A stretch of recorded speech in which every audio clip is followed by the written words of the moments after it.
Hello, my name's Paula Jane Campbell. On the 29th of January of this year, we were forcibly evicted from our home, which is Millcote Bank Farm at Wellington, that of the Rainbow Ark Sanctuary.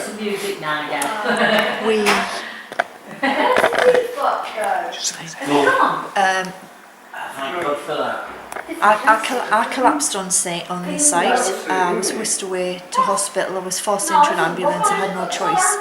I had to leave me friends, my family. We had a handful of supporters at the time. We had to leave our animals.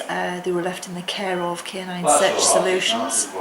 We've had hate campaigns set up to discredit my name and all of the work which I've done for many years.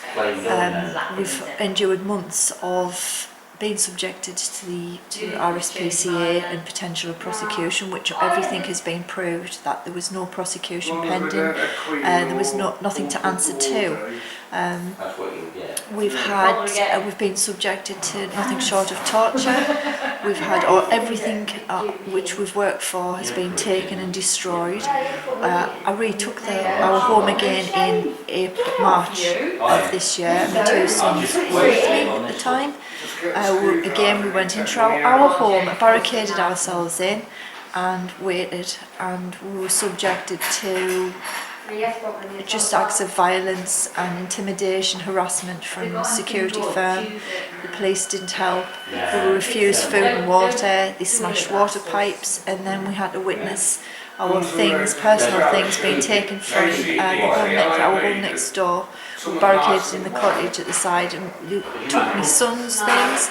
They destroyed them in front of us. We even witnessed them separating goods, shall we say, and casting lots, if you like, over our personal possessions. And my young son saw all this. I've since had my daughter's tried to commit suicide.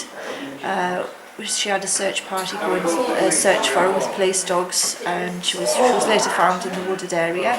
Thankfully she's all right now, but she is suffering obviously with issues because of the circumstances. My youngest son has started to self-harm, and he was in hospital, and my eldest son was beaten up, and he hadn't taken a drugs overdose. He was beaten up, and then he had drugs forced into his mouth, and he ended up in hospital as well. So this is all coming from a very quiet country family, which our only object has been to help animals and people, not just animals as being people. And we're a sanctuary, we're not a business, and we always stress this. We've worked separately to provide for the sanctuary. The arrears,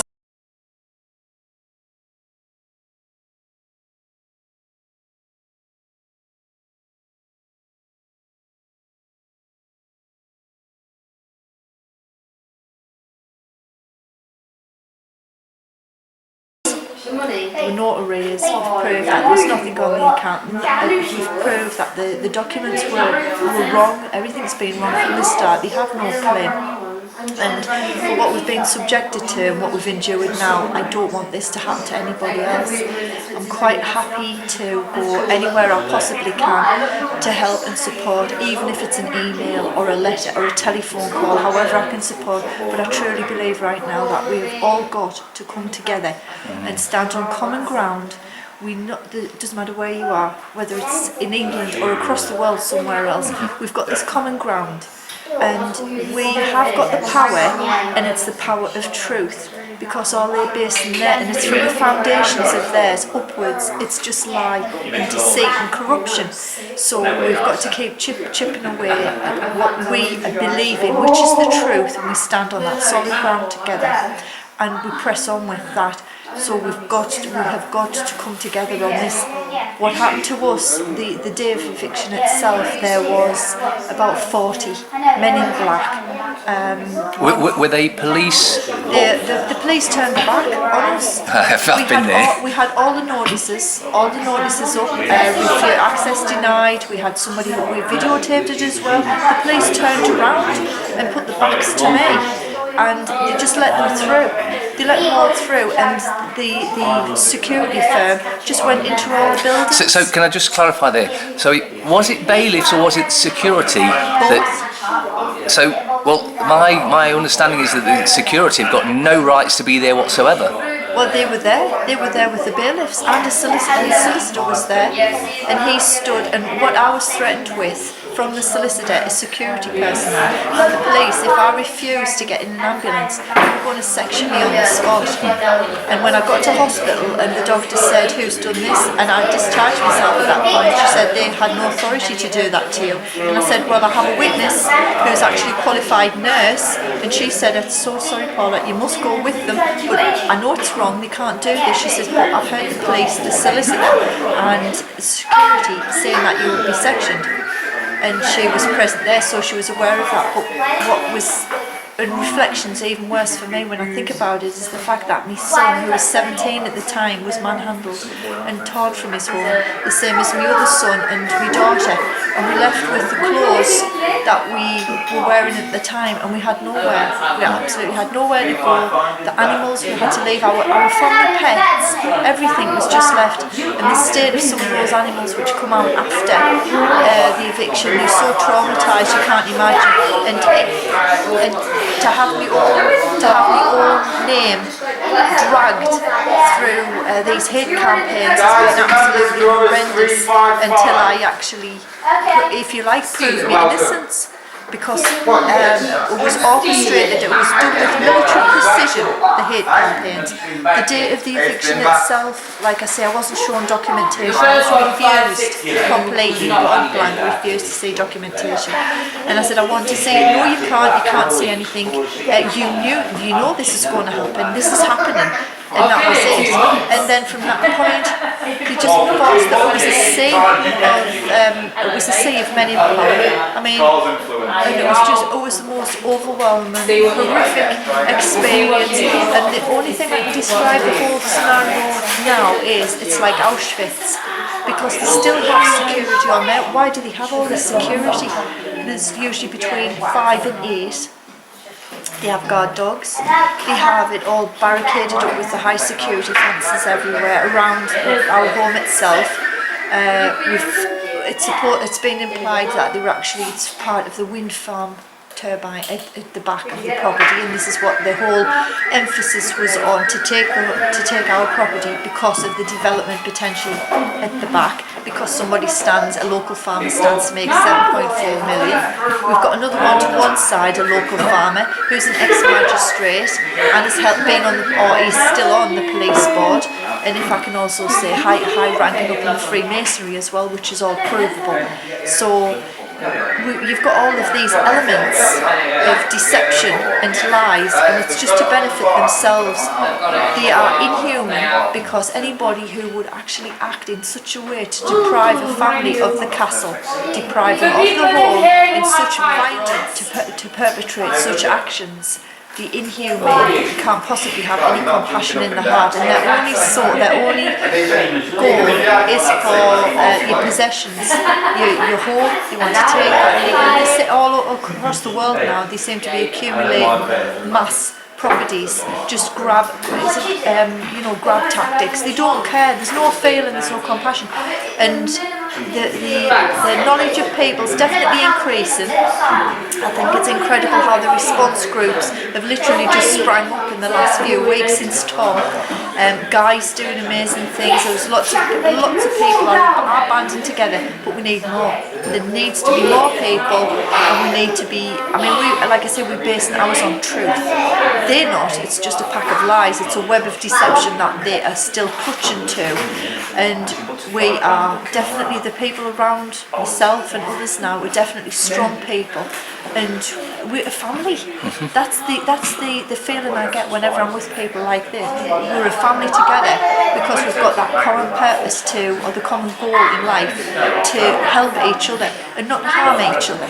That's it. That is solely it. I could go over and over what happened to us and trying not to go on too much. It's just so absolutely horrendous. We have all of our videos and statements, and the witnesses who've actually put witness statements into court on our behalf, speaking the truth of what they saw firsthand and what they did to us. It's a wonderful feeling to have people support you. but when people have also orchestrated lies about you as well, and you have to, it's ridiculous when you have to prove the truth. It's the truth, the lies are accepted, and I keep saying, as it was in the beginning, so shall it be at the end, and that's what it feels like. It's easier to believe a lie than the truth. And we just want to go over this again. You actually owed nothing. Nothing, no, nothing. So that and we also paid a further 9,700. I think it was a week after eviction. They said I still owed it at 3,000 something. And what I did was I cleared and I paid a little bit in advance as well. And I thought, well, you know, to begin with, but it was trying everything you do, you don't want to lose your home, so if you have to pay, you'll pay them. Alright, have it, we don't care, it's our home, and you've done this, and we thought, well, we'll pay, but there was as well a GoFundMe set up before our supposedly before our eviction date, and it was set up by somebody who I've never met. I still have never met them, didn't give authority to. I've only spoken once to this person on the phone, and that was only because I found out where they worked and phoned them at work. And the solicitor, supposedly a solicitor, which had advised her to keep the money in her account and to distribute it how they thought fit, also told me in a recorded message, obviously I was just acting as another party, shall we say, and wanting confirmation of an act, and I said to this solicitor, somebody's raised money in my name, kept it in their account and using it for the purposes they think deem necessary. And the secretary went off as a solicitor, and the solicitor said, oh, that's an act of fraud, get in touch with the police. So I could watch this person had done in a whole new perspective. As I say, this is obviously recorded. It was just short of 42,000 was raised within 48 hours. We never saw any of it, and they certainly had no authority from me, and they weren't acting on my behalf, and they were not acting on the sanctuary's behalf either. Every time now, what happens is now, every time now, if there's an email, if there's a YouTube video, anything which goes out about themselves, the family, anybody, is they watch every site, they watch what we do at all times, and they literally jump on board and start again with the hate and conflict, just calling and trying to basically want you to give up in every court, which is obviously that's not going to happen. And all the way through it, and every radio show I've done, I've always said to them, if they still want to come along and sit down and have a cup of tea with me, I am fine. The haters, I don't hate, because if I was to hate them, I'd be like them. I can't be like them. So I've said, come along, sit down, have a cup of tea. You can't possibly know me. How can you judge somebody you don't know, you've never met? You're just making assumptions, and you're accusing people. You're basically sending somebody to the gallows, and you don't know them. You're judging, and you shouldn't judge. I believe we've got to all before one big judge at the end of the day. I don't want to be standing in front of him and saying, well, I did this, I stole somebody's home, I tortured the family, I dragged the 17-year-old from the home, I tortured a 76-year-old man. My dad was present on the day as well, and what he's endured, I just can't imagine. And my dad has been so supportive. Everybody has family members, but my dad, for somebody who's 76, having to be dragged as well and told to get off that property and you're not allowed to be here, it's completely wrong.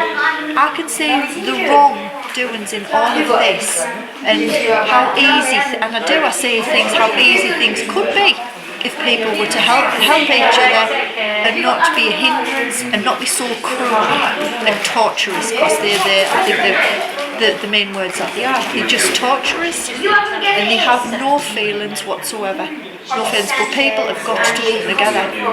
They've got to really unite, and if you have a car, I really have struggled to come down here today, for one, no money, and if it had been for the good hearts of my friends, and they have nothing themselves, but they put me on a train and got me down here and made sure I could come here today. You think, well, my God, they have nothing, but they share what they have. So what's the problem with the ones that have billions and they want it just for themselves? Well, no pockets in shrouds, and you can't take it with you, so what's the point of that? It's time for us, this is our planet, and everything here is for our benefit and our freedom. We're born as slaves. They've just entrapped us. So we've got to take it back, help each other, and support everybody, and get these groups rallied together. Get these groups. For us, response. It's heartwarming to see how they've just sprung up since Tom. Really, it's just amazing. I just wish we'd had. I wish we'd had a group together for us on the 29th. I did put the word out at that point, but there wasn't anybody which really came along. 2 or 3 came along to help, and it was the sheer numbers which descended on us. And like I say, the police just didn't care. They weren't bothered. They weren't bothered at all. And then the court and the bailiffs and everything else, and the private security which were there, they just don't care. And the strange thing is, the security firm itself actually act as though they are the police. How is this possible? Who were they? A security firm? And they seem to, it's just, you could go on and on, all the things which they've done. If I just stick on to the one point that they shouldn't have done it, I think they've got away with it. I'm not prepared to give it a fight. I won't.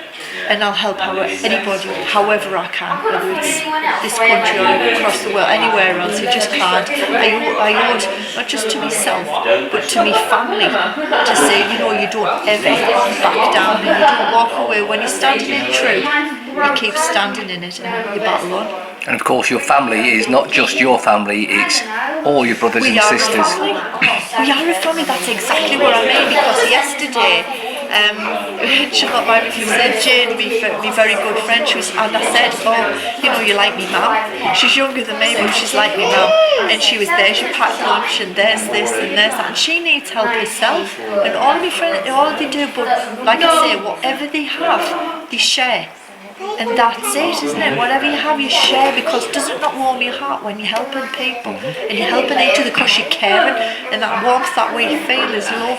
They've got rocks. Yeah. They've got rocks in their hearts. They all need a big hug. Lighten up, brothers and sisters, because even though they're doing what they're doing, they're still our brothers and sisters. They've just been corrupted. But it's definitely crumbling. There was little cracks, wasn't there? Well, those cracks are slowly. Well, they're not slowly. It's getting quicker and quicker now, isn't it? They're becoming more and more apart, and that's evident. Just since Tom, that was amazing. That was just incredible with Tom, and the people more and more coming on board with everything now. It's just wonderful. The good thing about Tom was that others then seen that festival, and prior to that they may have been a little bit nervous about getting involved with this sort of thing because they were worried about, like what happened to you, getting beaten. But after seeing, if we can get them numbers, you see what happened, they didn't come anywhere near you, because we've all got video cameras or phones that we're recording it on, and they know that'll be on the internet before they've even got anywhere. So we are coming together, and it is coming very close now. I can almost feel that, I know that they're running scared. Oh, they are running scared, and they are trying everything they can, but they're so scared that it's making them commit more and more errors. And it's becoming more and more in the face of the public, the corruption that is in the banking system, the courts, the government, the police, and even the police. We were talking to some yesterday over at Guy's place, and even they're starting to realise. In fact, even they said, we know something's wrong, we're just not prepared just yet to step out and say what it is. So it's all coming down. And then we're going to have a planet that we were supposed to have, which was a paradise. Can you imagine? This is what, if people could, instead of this rushing around and working out, if they would just sit for a moment, whether on their own or together, and just think how things should be. And they could be, what's stopping it? What is really stopping having the way it's meant to be?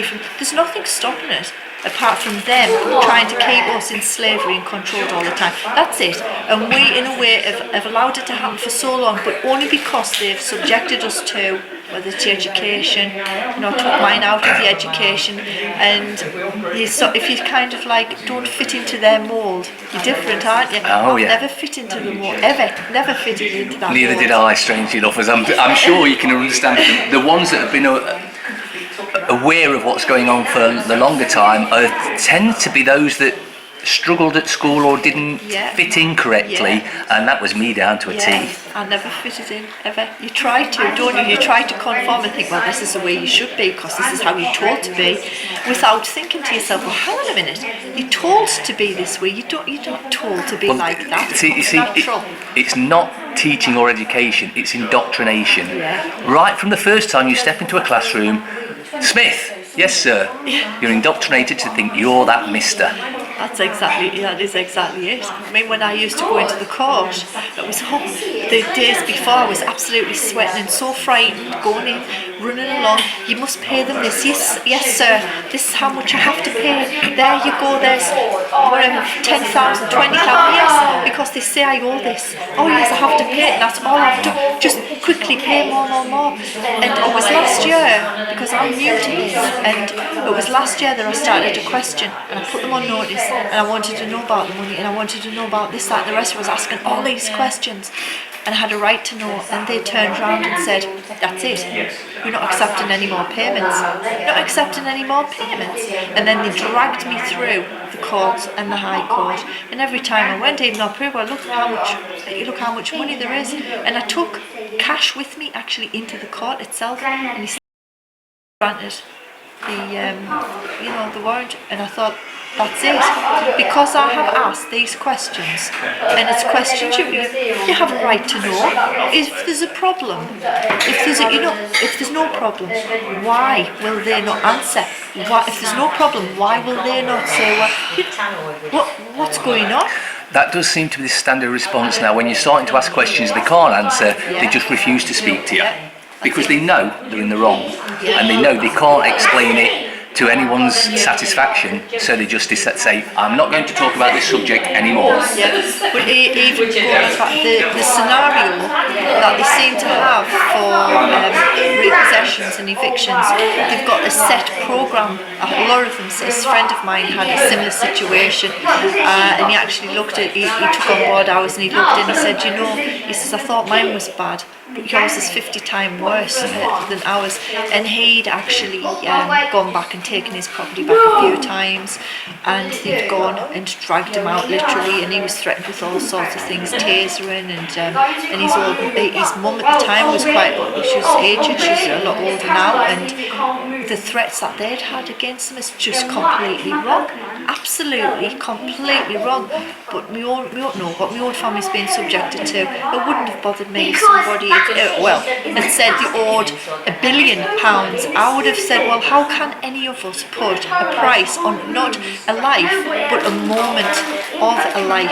You can't, can you? You can't put a price on. So even when I hear things, other things like the NHS and all different things, and they're actually putting a price on a life, you can't. Is that what it said at the beginning? You were being a price. There's a price tag. There's no price tags. This is our home. This is our family, and I think we've got a lot of naughty children right now. Very, very naughty children, and I think they have got to be brought into, some sort of correction in truth and honour, because where's the honour in them as well? They are meant to be men. That's a thought, isn't it? They're meant to be honourable men. Show me one, because I can't see any of them. Well, unfortunately, you can tell the dishonourable ones because they call themselves the right honourable this, the right honourable that, and they're the ones that are the most dishonourable. Yeah, well, strangely enough, it was wonderful to see that Michael had the court case with Judge Burns, because we had Judge Burns quite a lot, and every time it was totally without merit. Get out, we don't want to see you again, you're a nuisance. And the last time he was going to try and put a civil restraining order on me, but didn't. Well, we appealed his decision. I went down to London, and it was Sir Stanley Brunton, and he had said Judge Burns' judgment was impeccable. And I thought, isn't that, don't joke, I know.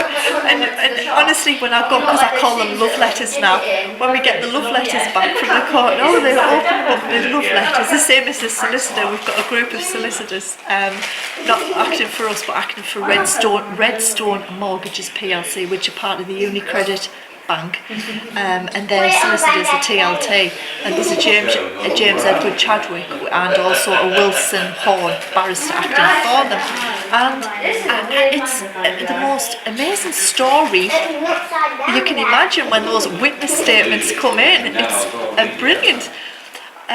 You know, you think this would be a brilliant film. Anybody who making this, it would be an incredible film, because people would be watching and saying, that can't be true. How can they get away with that? It would. So I think I know people maybe finding things difficult to accept, certain things going around, the money in the bank and the mortgage and everything else. It's quite a lot of it might appear to be confusing. My reaction to that is, I thought everything was confusing last year, and I thought, what on earth's going on? This can't be right. This is no, we stick with the system because they're in control and you have to do this and have to do that. And that's how I've been brought up in a way. But when you've got that little tiny speck, pinprick of knowledge, and it grows and it just keeps growing, and that's what's happened, and you know it's truth. And that's what it is, the truth. Just tell the truth. I always think the truth's far more interesting anyway, isn't it? What can they do? You're telling the truth. When you're in the truth, you've got nothing to hide. Exactly, that's it. But it's an experience I wouldn't want to have anybody else experience, but I'm being told that it's for a purpose, and I'm enduring it. And like I say, I don't hate them. They expect me to hate them. I don't.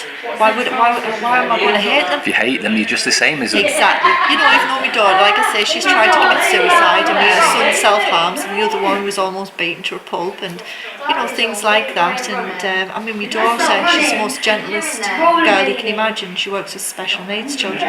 She's had to give up her job because of the stress levels on her. Now I have got to find that strength, and I wouldn't say it's a strange thing, but it's a comforting thing that I have found that strength within me, because I know I have got to see this through, and I can't give in. Doesn't matter how much goes on or how much they hate me, I cannot and I will not give in. That's the thing about us. When we know we've been wronged, we will do everything, regardless of what it is, to get the right. Because you feel that I am not going to give up.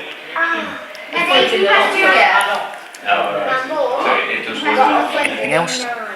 Oh yes.